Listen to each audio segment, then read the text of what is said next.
explain to what people who don't know what the Thunderbirds are, what they do, and I guess what exactly it is you did with them specifically. For sure. So they are known as the ambassadors of the Air Force. When we go to air shows every weekend for 9 months out of the year, they're essentially the front show. They're the speaker.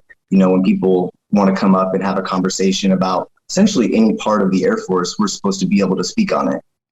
So a lot of talking to all age ranges, traveling a lot, being the front show. You don't make mistakes when you're on the Air Force. You don't have time to. And in the Thunderbirds specifically, why it was my favorite squadron to be a part of is from the bottom to the top, you have to be able to talk to people on a common plane. So there's no being afraid of the colonel at the top because you have to speak to him the same as you talk to your other maintainers. It has to be like that. And anywhere else, it's a very different demeanor in the military. When you see a colonel or a chief walk by, you tend to straighten up, stand different, talk different, all those things. Well, it's intimidating, right? It's like they have a presence on them. They got all the pins on them. I listened to actually TikTok the other day. It's just like you respect the title.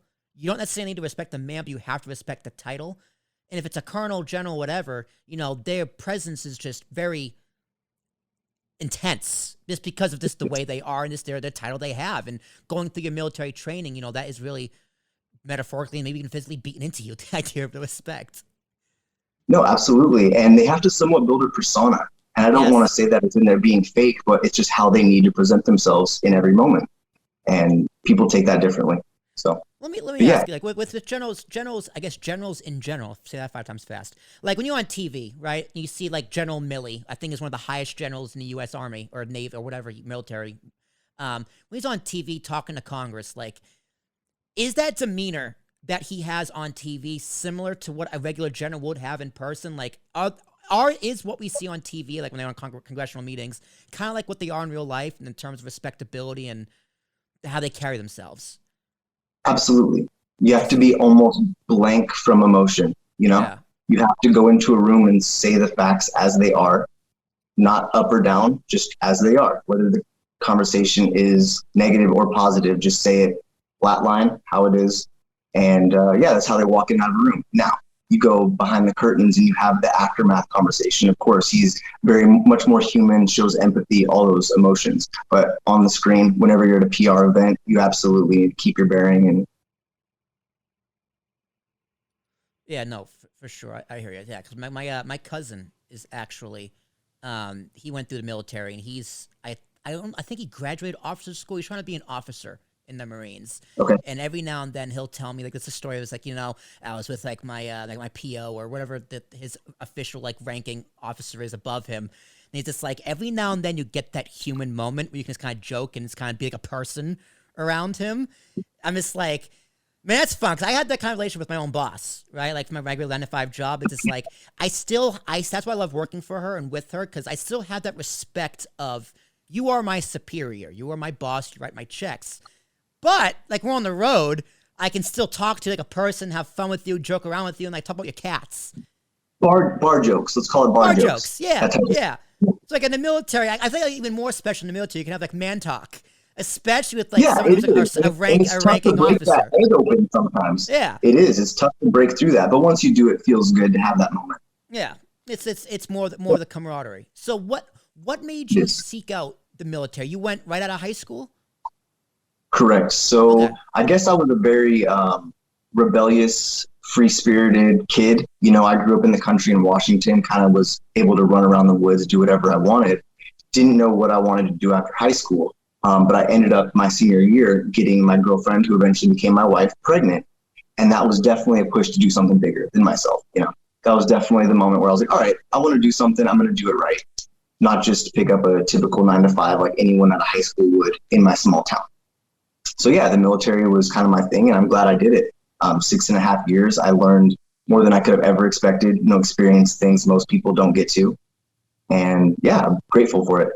Did you do Army, Marines, Navy? What kind of, like, Air Force? Straight into the Air Force? Yeah, I was the Air Force. I was straight into the Air Force. Okay, so when you like go to apply for the Air Force, did you initially want to be a mechanic, like an aircraft mechanic, or that's something kind of an opportunity that fell into your lap? Like how do you go from like boot camp basic training to, hey, I am now repairing these aircraft? So in a very brief summary, it's essentially you take the ASVAB test and that'll place you into what you qualify for as far as jobs. From there, you sit down with a recruiter and you'll break down your top 5 list where, hey, these are 5 things, even if you've never heard of this before, is it something you're interested in? I gave him my top 5 list, and I want to say aircraft mechanic, sheet metal specifically, was my number 3 or 4 pick. So yeah, I got my top 5. And some people aren't that lucky. Some people go in open general, for example, or open mechanical, and they just get stuck with whatever job is the least manned, usually, whoever they need the most. So like, what are the requirements like for that specific job? Like you're fresh out of high school, right? Rebellious kid. Do you need good grades? Like, do they look at your rap sheet? They look at like your your report cards. Like, oh, I got an A in math, great. Like, or like, what are the if it was like an actual like resume builder, right? Like a job interview. Yep. Here's the requirements for the job. Like, what does that look like? Like, how do they place the people? So, knowledge based is the number 1 with the ASVAB test. And then secondly would be your physical fitness. 80% of the people in America get disqualified because of just physical fitness. They don't meet the requirements, whether it's height, weight, they might have scoliosis or some other disease where they can't qualify. And so those are the top 2 things. After that, it really gets down to just telling the truth. I've had friends who are great airmen that told right out the gate that they've done a handful of drugs before joining.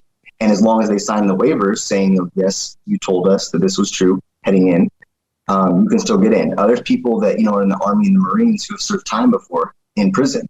And still, as long as, you cross your T's and dot the right I's, you can still get in. Absolutely. The process for me was about 3.5 months, which is pretty quick from saying I wanted to join, going through a 3-month debt program, which was the delayed entry program.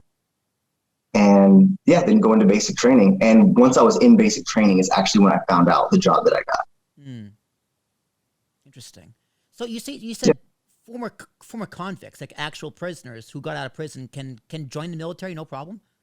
I mean, it depends on the level of crime. Yeah, it depends. It depends. Yeah, but if the fact that they are a prisoner paying the crime doesn't automatically disqualify them.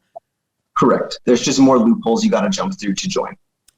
You know what? Honestly, I never thought of that until just now, and I think that's a really good thing, because a lot of people who leave jail, they can't get a job. They have to declare that they were a convict or a federal penitentiary or whatever, state jail, whatever, and that automatically disqualifies them from a job for obvious reasons, and maybe it's in most circumstances unfair reasons.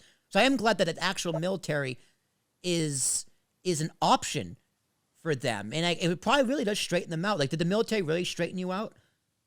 Absolutely. It was exactly what I needed for the time. Right.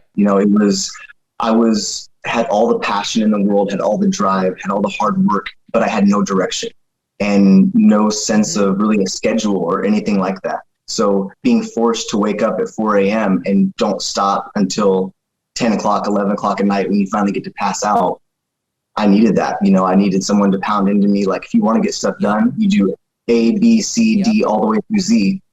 And yeah, don't stop. And so, yeah, I definitely needed it. Changed my perspective a lot.